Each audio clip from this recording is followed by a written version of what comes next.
guys, what's up? It's Alan Mad Welds, and today I got a welder review for you of the Litake 200 amp MIG.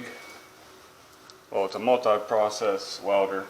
It does the MIG, which is fluxcore, gas MIG.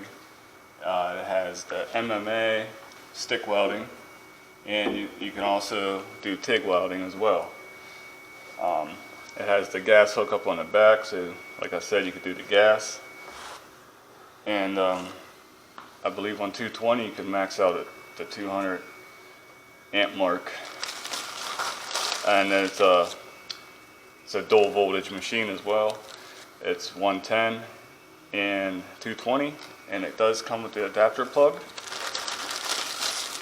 Alright, and it also comes with the manual. Oh, what the fuck? Okay, the things it comes with the manual. It's just a basic manual. It tells you the basic setup on all your different welding operations, but it doesn't have no starting points for settings. So it's pretty much just, set it and go from there. But it also it comes with a couple hose clamps.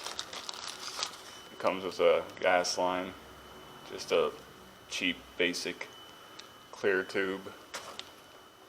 I would recommend getting a better grade gas line. It comes with 4 of each of the .03 and a .035 contact tips. Just, normal contact tips, nothing special. It comes with your little brush with a little hammer.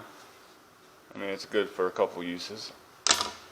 It does come with a pair of gloves.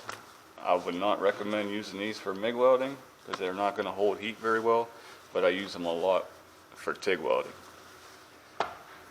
And it comes with a cheap little mask that I don't have here, but I'd recommend not even using that and just going and spending 30 to 50 bucks on a auto darkening mask or something a little better quality.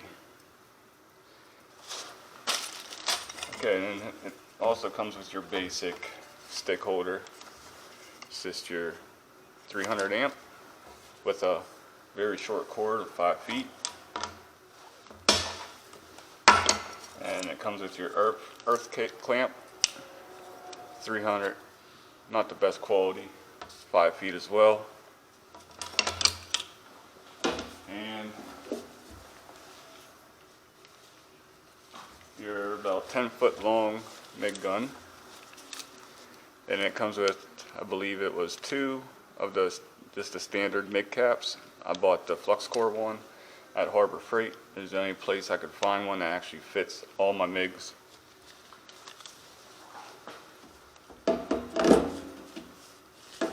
Alright, and that's about everything that comes with it.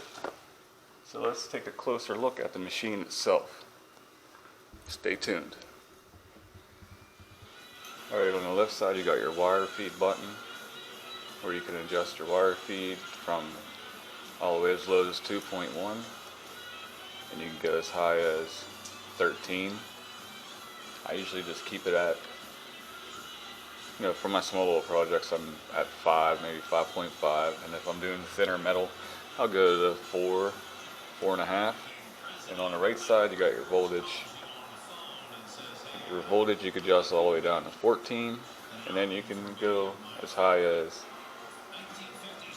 24 volts. Up here is how you switch between 2T and 4T. The middle button, you switch between your MIG, stick, and TIG.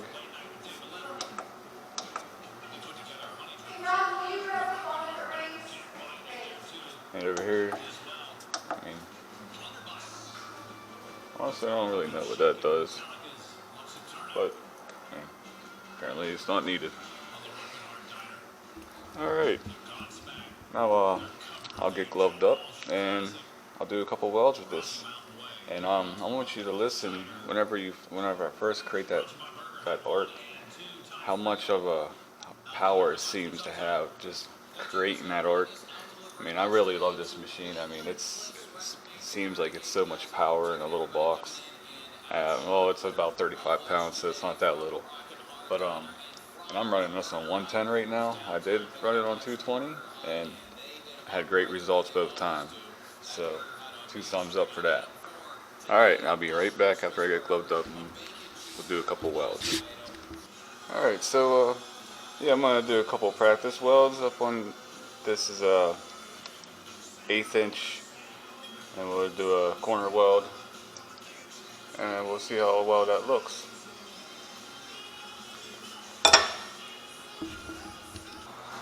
Alright, this first one I'm going to go at just 5 on my wire speed and 16 volts.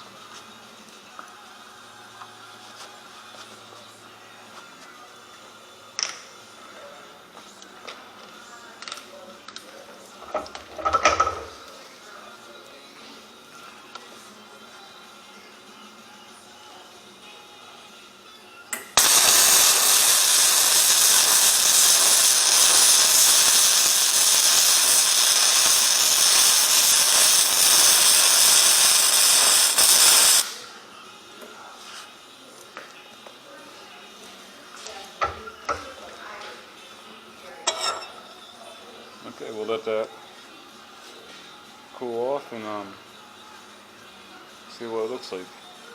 Now I'm going to turn it up to 6 on the wire speed. Just mess around.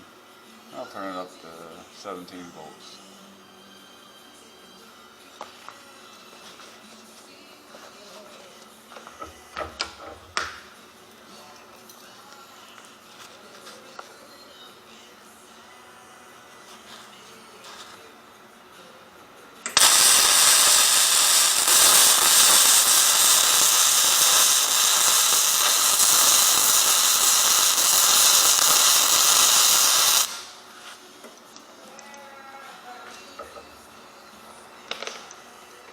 Alright,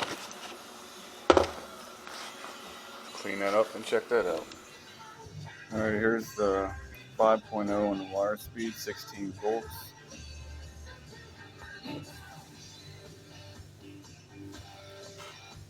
Here's 6 on the wire speed, 17 volts. A little velocity, but I think that's because I was trying to go too fast maybe. And last I went 7 on the wire speed, 18 volts. Just for fun. Yeah, it laid out pretty nice, just big puddle, big bead. And there you have it. Alright, so my final thoughts on this 200 amp machine. For under 200 bucks, I highly recommend getting this. Because like I said, it has a lot of power. The basic features it got are just good enough, you know, not too much thinking involved. You just pretty much plug and go.